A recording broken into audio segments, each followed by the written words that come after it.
Hey there, Groove Stars. Ridgley here with another Lessons from the CEO. Super excited to be joined by the founder of Roi Machine. Love that title. And a founding member of Disruptive, which is one of the leading companies bringing AI tools under one roof to basically lead the AI innovation, and a new yet quickly becoming very good friend, Victor Olifir. Man, thank you so much for joining us, brother. How are you? Thank you so much, Ridgley. Feeling happy and blessed to be here. I'm doing great. How are you? Man, if I was any better, I might be you. I love it. I I love know it. you heard that before. Anyway, so tell us, Victor, take us back a little bit. How was your entrepreneurial journey? Were you always an entrepreneur? Did you start on the one side and make the shift over? How'd that work?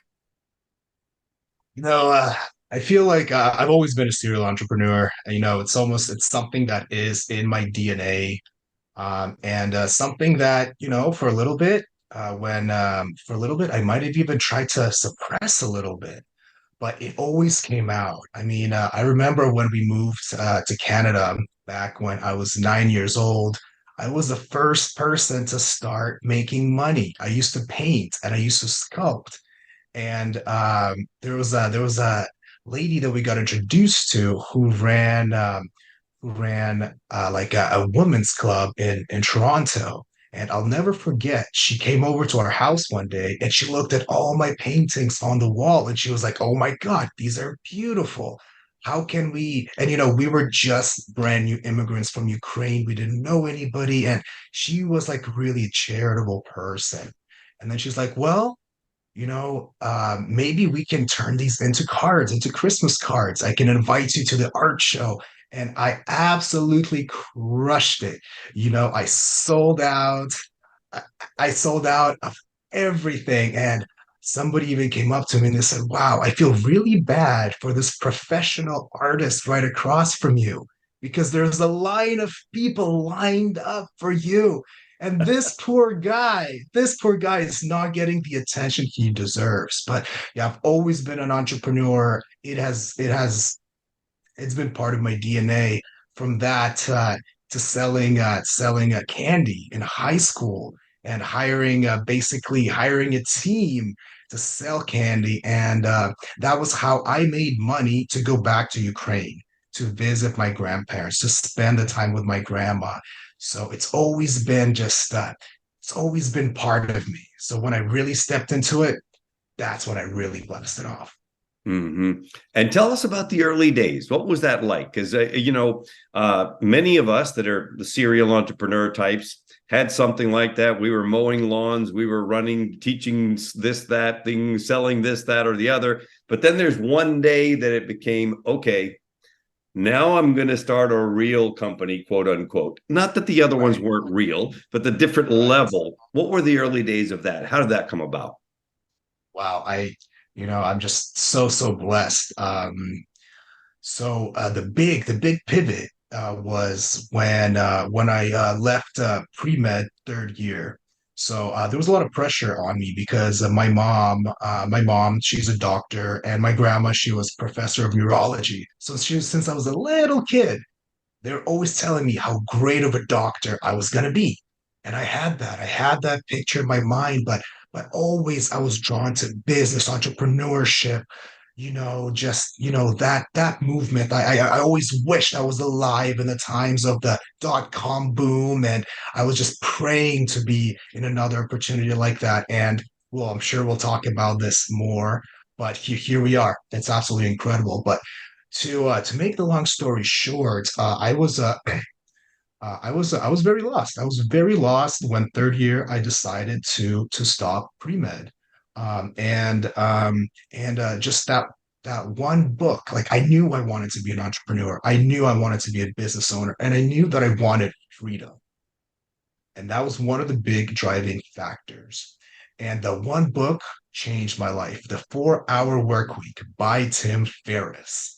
And I remember very clearly reading the first chapter and feeling so lost before it was in my hands. And then reading the first chapter and being like, that is it. this is what I am going to be, and nothing is going to stop me. Whether I have to sleep on friends' couches or anything I need to do, I will make it work. And I remember that shift, that decision. And once the decision was made, everything else came in. So, Mhm. yeah, I was introduced to SEO by a guy that I met in college. Actually, I changed my major to international entrepreneurship, and I became good friends with a guy. His name is Isaiah Pollard. So Isaiah, if you are listening to this, then shout outs to you, brother. You changed my life. He showed me what is possible. He showed me SEO. He showed me affiliate marketing, and and that's that's when things really shifted. And when I had my first seven-figure campaign, only 6 months into the affiliate and the digital marketing industry, that's when I knew, like, oh my God. I felt like I broke the internet, and I knew that this was the moment I had been waiting for. And it was my time to capitalize on it and ride that wave all the way up. Nice, man. Fantastic. And in that regard, along your journey, what do you think are the two most important characteristics of a successful entrepreneur? I would say number one is curiosity. Curiosity is a superpower. Curiosity has led me and every other entrepreneur that I've ever met to where they are today. And it was also something that my grandmother instilled in me since I was a little child. She always read books to me, and then she got me curious about the world, about what's outside of the Soviet Union. What is out there in the world? What kind of lives do other people lead? What are the challenges? What are the advancements? What are the lessons? And how can I learn? How can I be better? And that very much morphed into curiosity about business and tech, especially cutting edge technology, which is one of the things that led me here. For a second one, I would say it's perseverance. It's being relentless, no matter what. It's like making that decision, and once the decision is made, it's final, and nothing will get in the way. And in fact, every obstacle, every speed bump, that is where the growth happens. That is where life and the universe is calling us to teach us a lesson. And as as you embrace the challenges more and more and really face them head on, what it teaches you, what it teaches all of us, is how strong we are, how powerful we are. And it really takes truly difficult things to bring that out and show ourselves what we're made out of. Yeah, for sure. I totally get that. Give us a sense of what you took away from some colossal error or setback that you've had along the way, because all of us that have been at this for a long time have had a few of those. What was it like? What happened? And what did you walk away from that particular thing, whatever that was? Well, it was my first seven-figure campaign. When I hit it, it hit me like a freight train. Like one day I was spending maybe $1,000, $1,500 a day, making 400 bucks. And then I'm very creative. I come from an artistic background, and there was this angle that went absolutely viral. The first time that I launched the ad, the first day, it spent $5,000 the first day.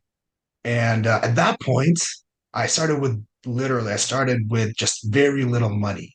And at that point, I was like, oh my God, I have something on my hands, and this is wild. And I was very blessed to be surrounded with friends. And one of my friends, Josh Adams, Josh, shout out to you. I shared the campaign with him, and he gave me his Amex Platinum so I could really scale it out. So I could spend pretty much unlimited because there was a $70,000 limit on there. So I was spending so much money, and this is before I had any team. So I was spending, up to 20, sometimes $25,000 per day. And that meant that if an offer wasn't converting, and I was selling out entire inventories of entire companies by 11 a.m. So I had to keep rotating companies and I had to keep rotating products. But the thing is, if they didn't convert with the amount of money I was spending, I would lose $1,000 or $2,000 in 1 or 2 hours, right? So I was stuck. I was glued to my computer. And at this point, you couldn't schedule advertising, and I started on native ads. So I literally would go to bed at 11 p.m. and then I would wake up at 3 a.m. because that's when it was 6 a.m. East Coast time and the traffic was going again.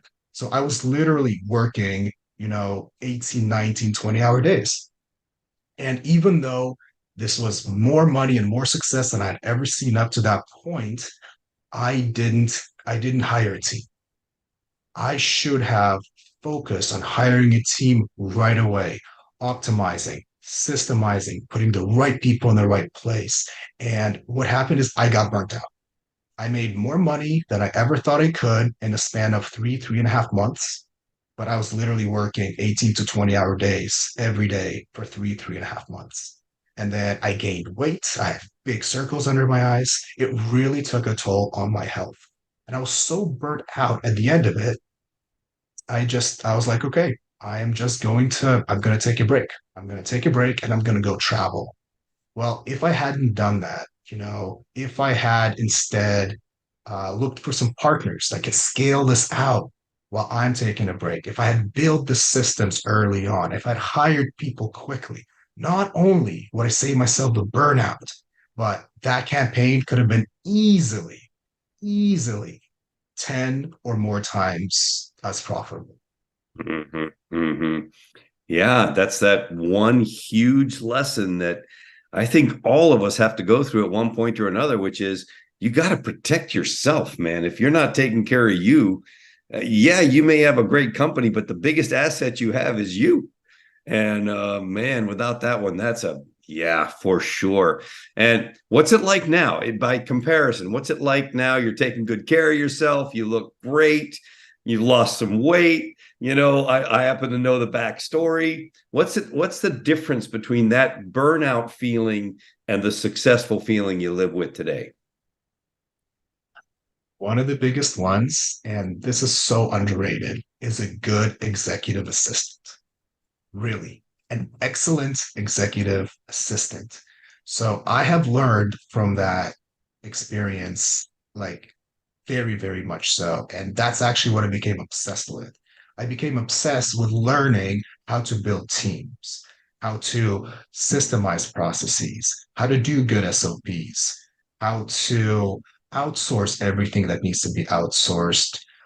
And what I had essentially created was a self-perpetual money machine where when we're not training, and currently I only do a small percentage of the training too, because I have people on my team doing it. But when we're not training, I don't even have to do much. I simply reload the budgets. I make sure the KPIs are on track, right? And everything runs itself. So it's a beautiful feeling when you have a machine, an ROI machine that's constantly generating you profits, while you get to focus on all the other things, on self-development, on new projects, on new companies, on growth. Yeah, it's fantastic, man. And tell me a little bit about mentorship. What has that meant to you? Sounds like your grandmother was a bit of a mentor in some ways. What has mentorship meant to you and your businesses? Oh my God. It's everything. It is absolutely everything. And not only are have mentors been a guiding light and an inspiration, they have also shattered my limiting beliefs. Until Isaiah came along, I didn't think that you could do, $9.5 million in revenue, like first year marketing, like he did. He showed me the numbers first, and then I really maximized that because of putting the team together. But just seeing just seeing, a friend of yours, a mentor of yours, and seeing those numbers, seeing that this is real, that's what shatters everything. Seeing is believing, right? And it's the ability to really, really know that this is possible that really changed everything for me. And then of course with my grandmother, she's my biggest mentor by far. She grew up in the Soviet Union. She survived World War II. She was shipped over to Stalingrad where she dug trenches.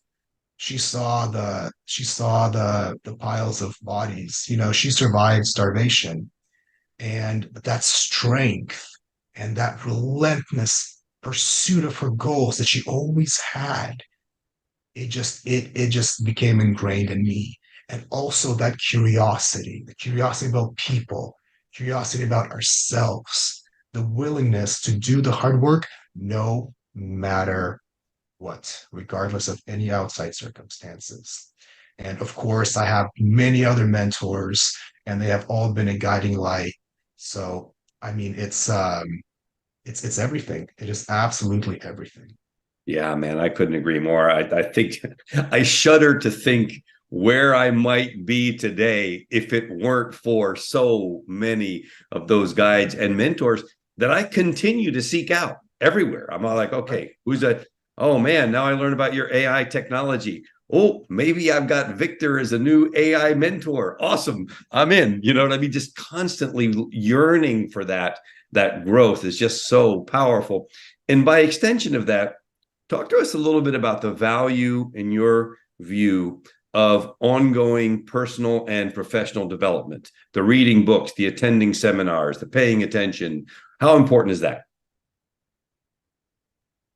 You know, it's very true that if you're not growing, you're dying. And I asked my grandma once. She lived till 93, and she was as sharp as a diamond until the day she passed. And I asked her, what drives you forward? And she pretty much said that you're always either evolving or you're dying. And this is more relevant than ever in our age as well, with things moving so fast.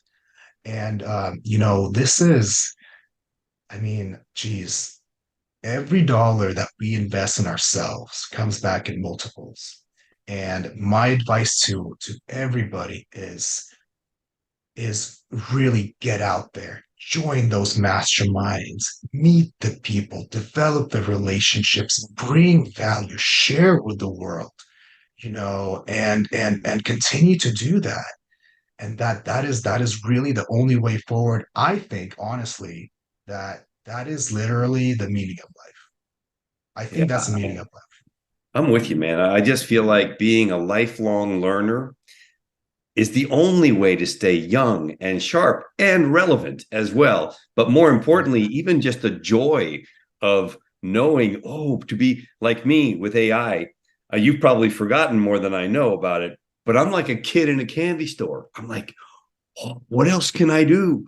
Ooh, DALL-E just got integrated into Chat GPT-4. That's so cool. What can I do now? And I'm just, thinking in my scope where I play, which is marketing and messaging is all I do. So I don't have any concept of how to use AI to read blood results or stuff like that. But when it comes to, wow, can we do 35 blog posts in an hour? Wow, let's see what that looks like. I just get fascinated by it, and I think it's only going to continue. So tell us a little bit about AI, your take on AI. Where is it going? How important is it for the modern entrepreneur to pay attention to this and go from Well, there? I'll take a sip because this is gonna be Here we go.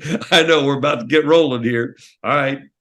um well, we are undoubtedly in a new dawn of human civilization. What we have with AI isn't like anything that we've had in the past. It is so much different from any other sort of industrial revolution or anything else that we have experienced.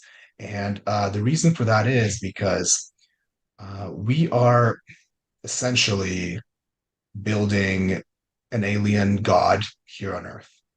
That's what we were doing. So imagine if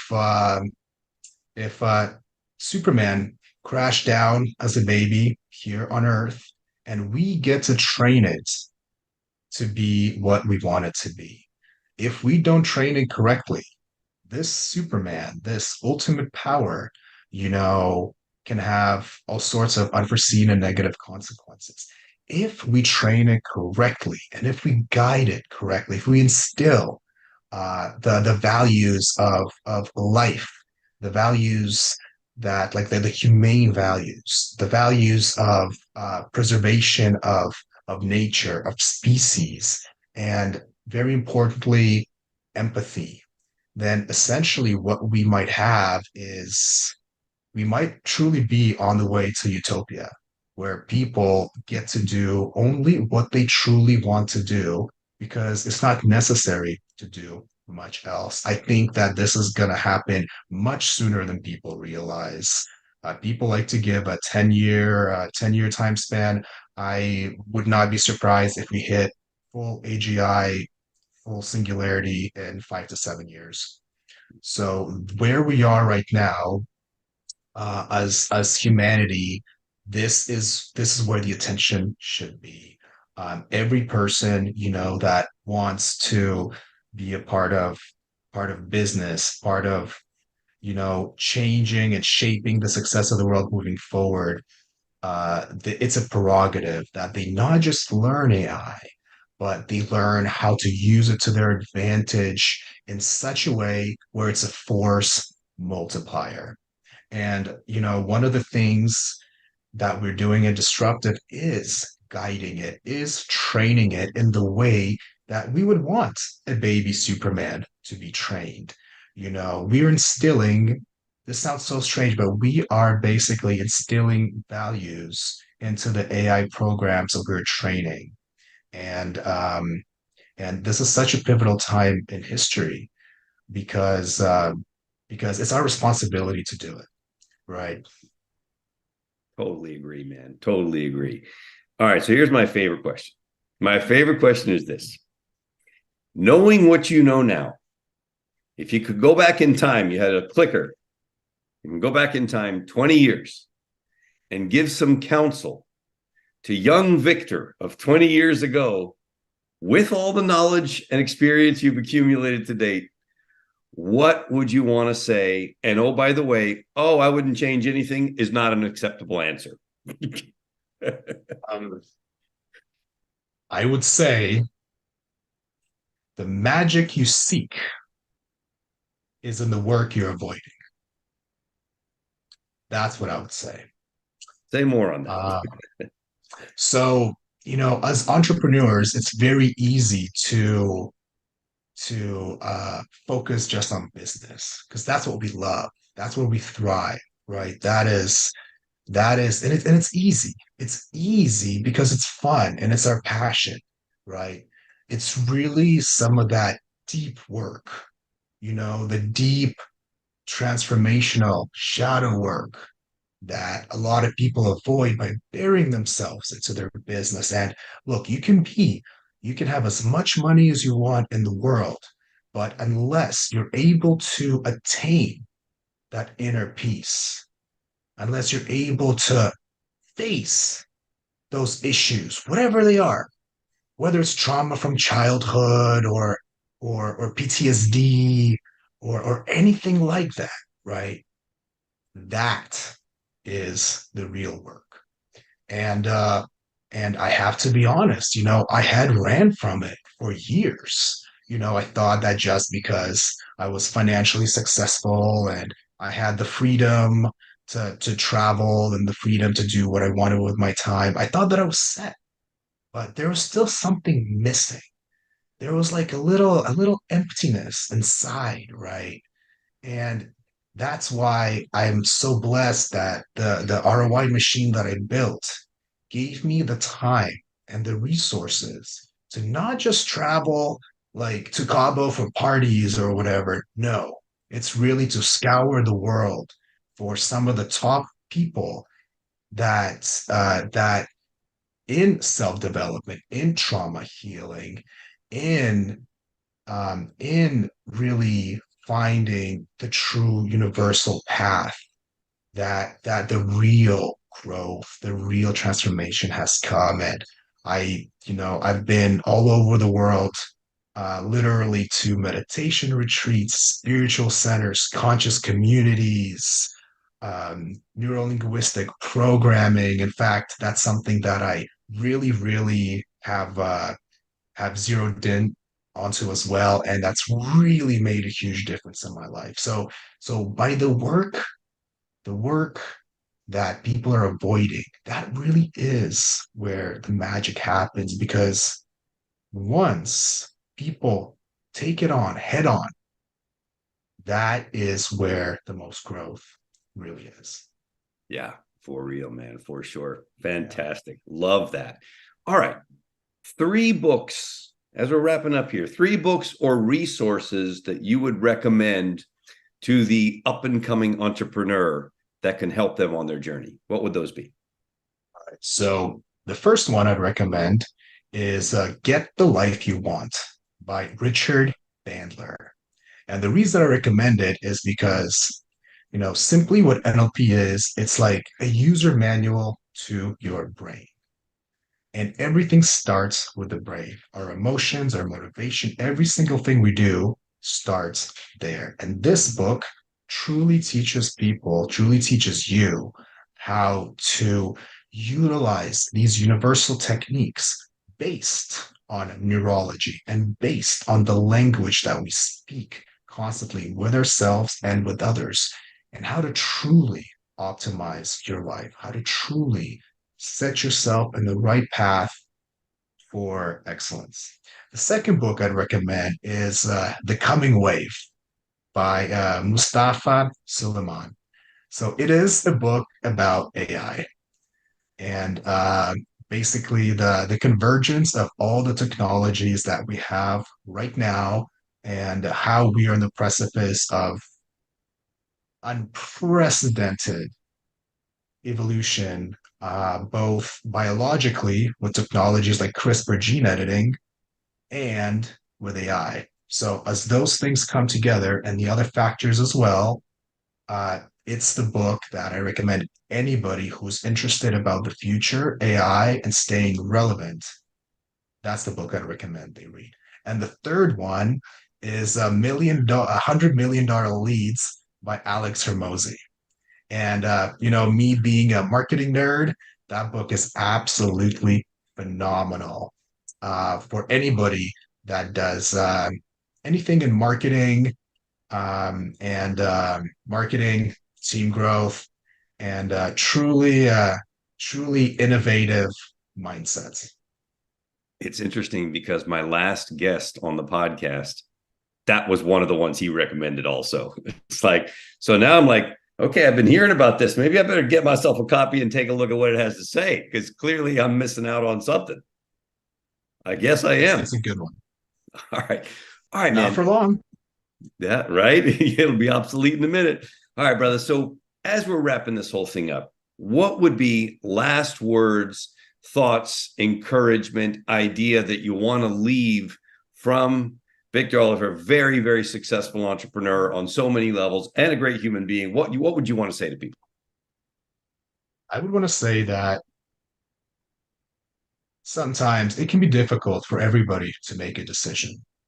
Sometimes we may feel like either both options are so good that it's hard to choose, or both options aren't so ideal and it's hard to choose. Well, one of the ways that I've been able to really guide myself and steer myself in the right direction when making decisions, whether they're big life decisions or even not so big, is really asking myself, not what do I want more, but what could I not live with myself if I didn't? Because that question, it taps into values. It taps into the soul. It taps into who we truly are. And usually that question really, really provides clarity. And another piece of advice that I'd leave off at is, you know, sometimes I play a thought experiment, and I imagine that I'm on my deathbed, you know, at say 125 years old. We have a lot of technology now, so I'm on my deathbed, and I'm looking over my life, right? And suddenly, and I'm like, oh, I wish I had more time. I wish I had more time. I have minutes left in my life, and I'm wishing that I had more time. And then I imagine that that wish was answered. I imagine that I was transported back in time to this moment, to where we are now. And I imagine that it's my second chance at life to do everything I ever wanted. And that right there also helps guide me along, makes things very, very easy and very clear. And the combination of those two things can be very powerful, especially on guiding everyday decisions and the broader path of life. Absolutely. I would recommend everybody rewind and listen to what Victor just said again, and maybe a few times to let that soak in, because that was ridiculously powerful, my brother. Thank you so very much. On behalf of our community and the entrepreneurs at large out there in the world, deeply appreciate your time, your insights, and your wisdom. Thank you very much for sharing with all of us. And thank you so much for having me here. I love what you do. And I'm looking forward to continuing to spread the message. Yes, indeed. Thanks a bunch. All right. See everybody. Until next time, this is Ridgley signing off, and look forward to whenever that is. Ciao for now.